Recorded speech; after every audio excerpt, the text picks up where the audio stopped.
They say trust is the foundation of every good marriage, but I'd always thought of it more as a solid piece of glass. Strong but fragile, easy to shatter if handled carelessly. My wife, Emma, and I had been married for 8 years, and I used to think our glass was unbreakable. Turns out I was wrong. It started innocently enough, or so I thought. 2 weeks ago, Emma mentioned wanting to take a short trip to clear her head. She claimed the pressure of her job and the monotony of daily life had worn her down. I couldn't blame her. Work had been stressful for both of us lately. So, when she suggested a girl's getaway with her best friend, Julia, to the Bahamas, I didn't think twice. Go, I told her, forcing a smile. You deserve the break. She hesitated for a moment, her fingers fidgeting with the edge of her sweater. You sure you don't mind? Of course not, I said. I trust you. If I'd known what was coming, I might have chosen different words. The morning she left, Emma kissed me goodbye at the door, her suitcase already waiting by the car. Her smile seemed genuine, and she even turned back to wave as she got into the cab. I remember standing there, watching her drive away, and feeling a strange pang in my chest, like something was off, though I couldn't quite put my finger on it. Later that day, I texted Julia to tell her to look out for Emma, just to be polite. Her reply came hours later. I'm confused. I'm not on any trip with Emma. Is she okay? My stomach dropped. I tried calling Emma, but it went straight to voicemail. Her usual cheery voicemail greeting suddenly felt mocking. Hi, it's Emma.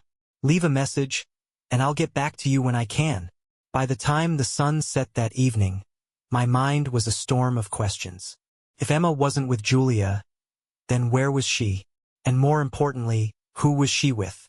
I spent the night scrolling through her social media, searching for clues. It was eerily quiet. No vacation photos, no miss you texts, nothing. It didn't sit right with me. Emma loved posting pictures of sunsets and cocktails whenever we went on trips. Why the radio silence? The next day, I decided to dig deeper. I logged into our shared bank account to check if she'd made any big purchases for the trip. There it was, 2 first-class tickets to Miami, charged to her credit card. 2 tickets. But that wasn't the kicker. The kicker was the name attached to the second ticket. It wasn't Julia's. It was a man's name I didn't recognize. At that moment, the glass shattered. I stared at the screen, my heart pounding in my ears. My first instinct was to text her, demand answers, but something stopped me. A quiet voice in the back of my mind whispered, wait, watch, see where this leads. So I waited, and that's when I found him. The man's name on the ticket was Nicholas Carter, a name that meant nothing to me, at least at first. But the internet has a way of turning strangers into open books, and after a quick search, I discovered he was a financial advisor based out of Miami. His LinkedIn profile painted him as successful, charming, and well-connected. His Instagram, however, painted a different picture. It wasn't private, and it was full of photos of him living the high life. Private yachts, rooftop dinners, luxury cars. A real money can't buy happiness, but it can buy everything else kind of guy. As I scrolled, my stomach twisted into tighter knots. 2 photos in particular caught my attention. The first was a selfie he'd posted just 2 days ago. He was sitting in first class, champagne flute in hand, captioned, "Off to paradise." The second was worse. It was from the night before, a sunset photo on the deck of a yacht. A woman was in the frame, her back turned to the camera, wearing a sundress I recognized. Emma's sundress. My hands shook as I set my phone down. It was her. I didn't need to see her face to know. I tried calling her again, and again it went to voicemail. This time, I left a message. My voice was calm, colder than I expected it to sound. Emma, call me back when you get this. We need to talk. The hours dragged on, and I went from disbelief to anger to something worse. Planning. I didn't just want answers. I wanted to know everything. Who was Nicholas to her? How long had this been going on? And why did she think I wouldn't notice? That night, I booked a flight to Miami. I told myself it was to confront her, to get closure, but deep down, I knew it was more than that. I needed to see the truth with my own eyes. When I landed the next morning, I felt like a ghost. The city was alive with tourists, laughter, and music, but none of it touched me. I was too focused on the address I'd found on Nicholas's Instagram, a boutique hotel near the beach. I arrived around noon, dressed in my most casual clothes, pretending to be just another tourist. The lobby was sleek and modern, with a polished marble floor that reflected the sunlight streaming through the glass doors. At the front desk, I put on my best smile. "Hi, I'm meeting my wife here. She checked in a couple of days ago. Emma Walker, could you remind me of her room number?" The receptionist hesitated, glancing at her computer. "I'm sorry, sir, but we can't give out that information." I leaned in, lowering my voice. "Please, it's a surprise. She has no idea I'm here. I just want to make sure I get the right room." Her resolve wavered. She looked around, then leaned in closer. "I can't tell you her room number, but I can confirm she's staying here. Room under Walker and Carter." The name hit me like a punch to the gut. "Thank you," I managed to say, forcing a smile as I backed away. It wasn't hard to figure out where to go next. The hotel had a poolside bar, a place Nicholas had tagged in another one of his posts. I walked there, my heart hammering in my chest, and scanned the area. And that's when I saw them. They were sitting together under a cabana, sharing a cocktail. Emma was laughing, her head tilted back in a way that used to be reserved for me. Nicholas leaned in, brushing a strand of hair from her face like it was the most natural thing in the world. For a moment, I just stood there, frozen, watching. But then, Emma looked up, her laughter fading as her eyes met mine. The color drained from her face. Nicholas turned to follow her gaze, confused at first, but then smirking when he saw me. And that's when everything changed.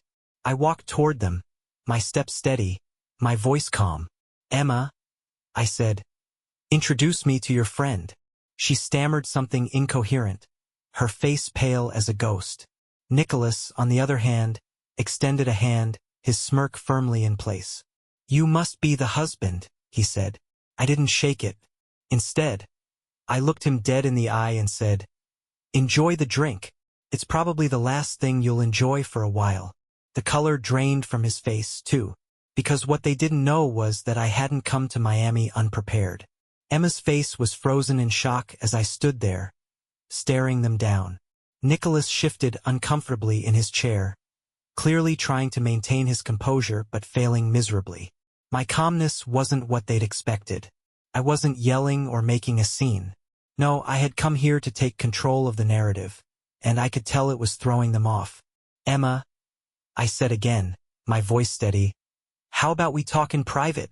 She blinked, her mouth opening and closing like a fish out of water. Nicholas leaned back, attempting to regain his cocky demeanor. "Look, man," he said, "it's not what it looks like." I let out a short laugh, sharp and humorless. "Oh, really? Because it looks like you're sitting here with my wife, sharing a romantic drink at a hotel you both checked into under your names. But by all means, enlighten me." Emma finally found her voice. "Liam, please, let's not do this here." "Fine," I said, motioning toward the pool exit. "Let's go." Nicholas reached for Emma's arm as if to stop her, but I shot him a look that must have said everything I was feeling because he dropped his hand immediately.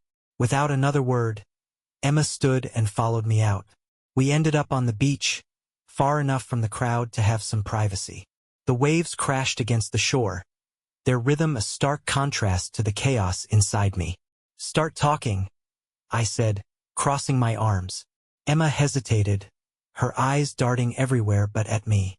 "It wasn't supposed to happen like this," she finally muttered. "Like what, Emma?" I snapped. "You weren't supposed to get caught? You weren't supposed to destroy 8 years of marriage for... what, him?" "It's not like that," she said quickly. "Liam, I swear, it's complicated." "Complicated," I repeated, laughing bitterly. "You lied about going on a trip with Julia, flew to Miami with some guy, and checked into a hotel as Mr. and Mrs. That doesn't sound complicated, Emma. It sounds pretty damn simple." She looked at me then, tears brimming in her eyes.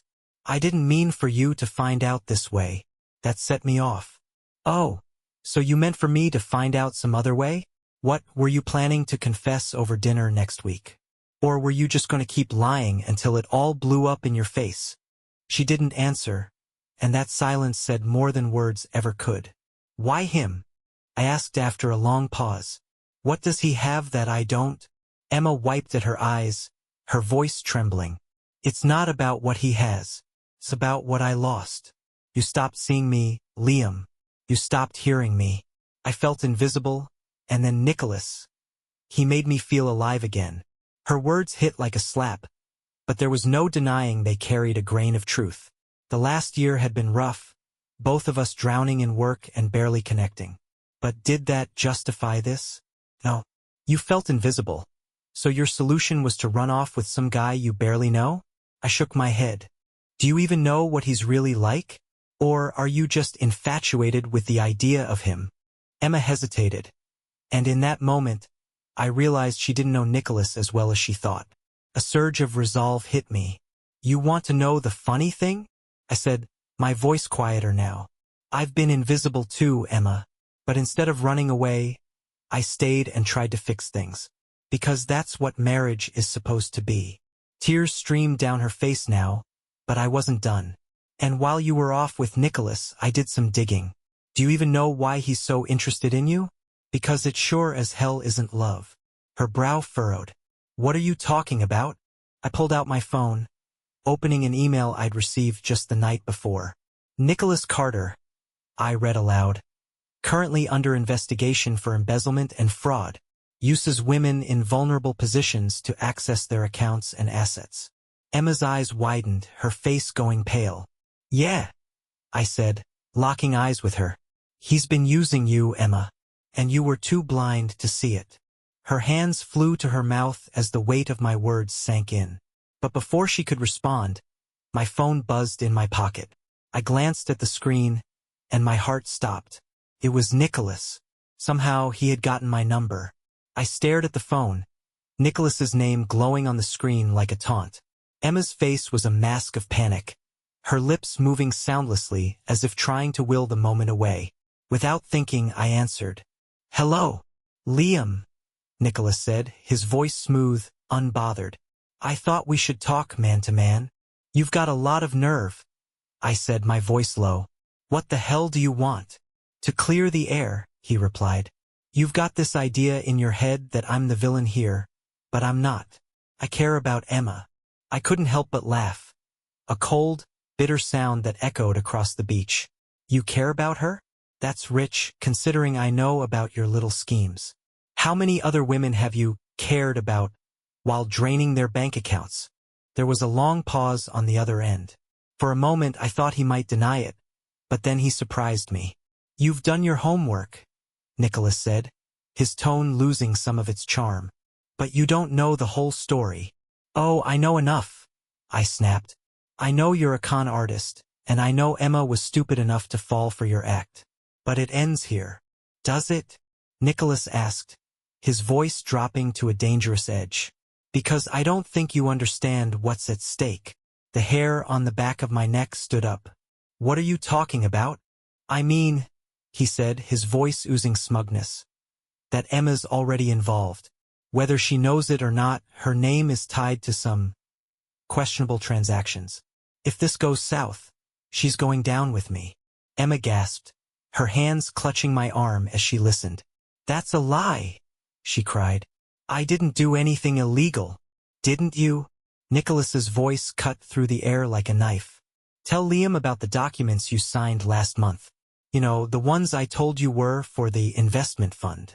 Emma's face went ashen. No, those were legit. You said. I said what I needed to say. Nicholas interrupted. Now here's the deal, Liam. You stay out of this and I'll make sure Emma doesn't take the fall. Push me, and I won't be so generous. My blood boiled, but I forced myself to stay calm. You're bluffing, I said, though my heart wasn't entirely convinced. Am I? He asked, the smugness back in full force. Think about it. You've got a lot to lose if this gets messy. Is it worth it?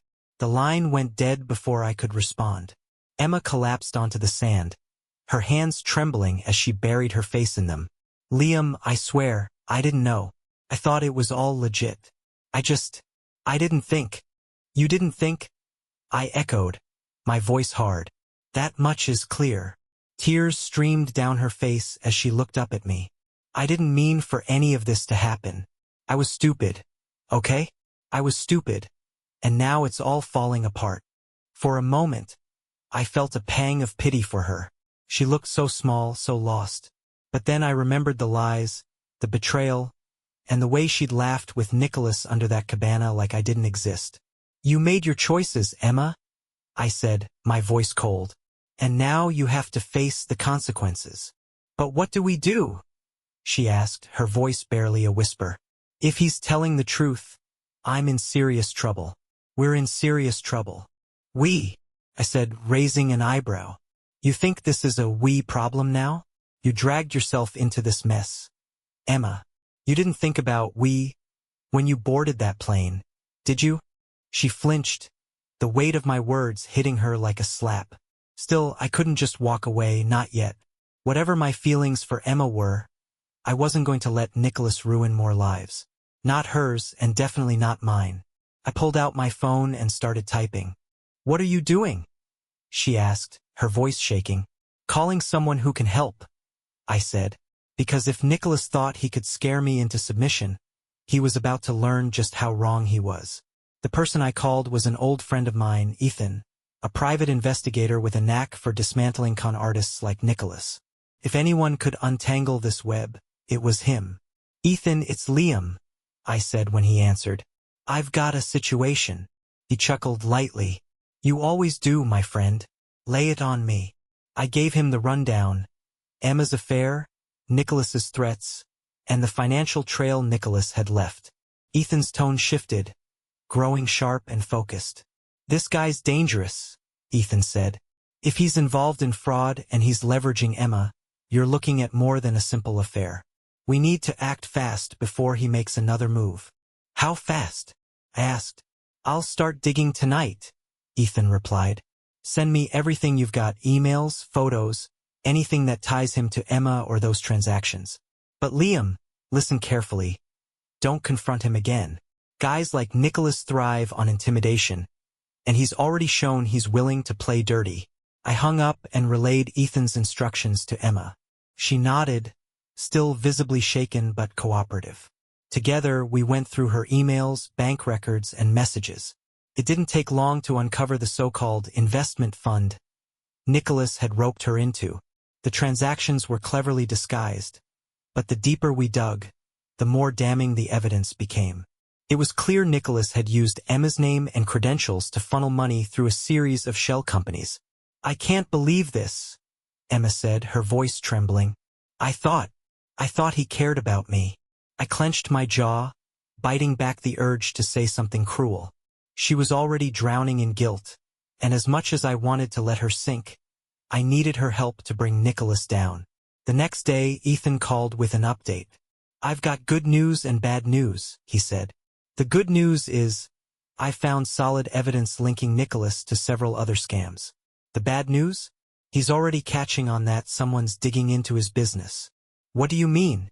I asked, my stomach twisting. He's been making calls, Ethan explained, trying to shut down accounts, erase digital trails. He's smart, Liam, but not invincible. We need to act now before he disappears completely. Ethan had a plan. He'd anonymously tip off the authorities while we confronted Nicholas with the evidence. The goal was to keep him off balance, forcing him to slip up or make a desperate move that would incriminate him further. It was risky, dangerous even, but it was our best shot. Later that evening, I found myself back at the hotel, standing in front of Nicholas's suite with Ethan by my side. Emma had wanted to come, but I refused. This wasn't her fight anymore. Ethan knocked, and after a few tense moments, the door swung open. Nicholas stood there, his expression shifting from surprise to cold calculation. Well, he said, leaning against the doorframe. Didn't expect to see you again so soon. Ethan stepped forward, his voice calm but firm. We need to talk, Nicholas. Nicholas's gaze flicked between us, his smirk fading. I don't think I like where this is going. Good, I said, stepping closer. Because you're not going to like what comes next either. I handed him a folder containing the evidence Ethan had compiled. Nicholas flipped through it, his jaw tightening with every page. You've been busy, he said, his voice low. Busy enough to ruin you, Ethan said. Unless you cooperate. Nicholas laughed, a sharp, bitter sound. You think you can scare me? I've been doing this for years. You're not the first to try, and you won't be the last. Maybe, I said, stepping even closer. But we've got the cops on speed dial. How do you think they'll react when they see this? For the first time, I saw a crack in Nicholas's armor. His smirk faltered, and a flicker of panic flashed in his eyes. What do you want? He asked, his voice quieter now. Ethan leaned in, his expression deadly serious. You're going to clear Emma's name. Every transaction, every document. Everything you tied to her, you're going to undo. And then you're going to disappear. Nicholas hesitated, his jaw clenching. And if I don't? I stepped forward until we were nose to nose. Then you'll wish you had. The tension in the room was palpable, but Nicholas finally nodded, his shoulders slumping in defeat. Fine, he said. I'll do it. But don't think this is over. Oh, it's over, I said, my voice cold. You just don't know it yet. As we left the room, I couldn't help but feel a strange mix of triumph and dread. Nicholas was cornered, but men like him didn't go down without a fight. And deep down, I knew the real battle was just beginning. I thought the worst was behind us as we left Nicholas's suite, but that uneasy feeling in the pit of my stomach didn't go away. Ethan was quiet as we walked to the hotel lobby, his expression unreadable. You think he'll actually cooperate? I asked. Guys like Nicholas? Ethan said with a grim smile. They'll agree to anything when cornered. But trust me, he's already plotting his next move. And Ethan was right. The following morning, I received a text from an unknown number. Liam, if you want this to end cleanly, meet me at the cliffs tonight. Come alone. The cliffs were a remote spot overlooking the ocean, a perfect place for someone like Nicholas to stage a final power play. I showed Ethan the message, expecting him to tell me it was too dangerous. Instead, he nodded. We'll let him think you're going alone, but I'll be there. We'll make sure this ends tonight. By sunset, I stood at the edge of the cliffs, the waves crashing far below. The wind whipped around me, carrying the scent of salt and seaweed. I spotted Nicholas's silhouette in the fading light, his stance casual, like he had all the time in the world. You showed up, he said, his tone mocking. I wasn't sure you'd have the guts. I'm here, I said. What do you want, Nicholas? He smirked and held up a flash drive. This has everything. Proof that Emma's in the clear, all my dealings, everything. You give me a way out and it's yours. I crossed my arms. Why should I trust you? You don't have a choice, he said, his smirk widening. But before I could respond, a shadow moved behind Nicholas. Ethan emerged from the darkness, his gun drawn. Drop the flash drive, Ethan commanded, his voice steady. Nicholas froze, his eyes narrowing as he calculated his options. You brought backup, he said, his smirk fading. How predictable. Drop it? Ethan repeated, taking a step closer. For a moment I thought Nicholas would comply. But then he lunged, tossing the flash drive over the cliff's edge. No! I shouted, racing forward, but it was too late. The drive vanished into the churning waves below. Nicholas turned, his face twisted into a grin. Now no one gets it. But his victory was short-lived. Ethan moved swiftly, pinning Nicholas to the ground and securing his hands behind his back. It's over, Ethan said, his voice cold. The authorities are on their way. Nicholas struggled but couldn't break free. For the first time, I saw true fear in his eyes. In the days that followed, Nicholas was arrested and charged with multiple counts of fraud and identity theft. Ethan had already backed up the flash drive's contents, ensuring that we had all the evidence needed to clear Emma's name and bring Nicholas to justice. Emma was relieved but deeply shaken. She apologized endlessly, her guilt evident in every word and action. I don't expect you to forgive me, she said one evening, her voice barely above a whisper. But I'm so sorry, Liam. For everything. I nodded, unable to find the words. I didn't know if I could ever forgive her, but I knew I wasn't ready to make that decision yet. Months passed, and life slowly returned to normal. Emma and I decided to separate, not out of anger but because too much had happened for us to go back to how things were. As for me, I found a strange sense of peace in the chaos. I'd been hurt, betrayed, and pushed to my limits, but I'd also discovered a resilience I didn't know I had. Nicholas, last I heard, was rotting in a cell, his charm and schemes finally catching up to him. And while I didn't know what the future held, I knew one thing for sure. I'd never let anyone take me for a fool again.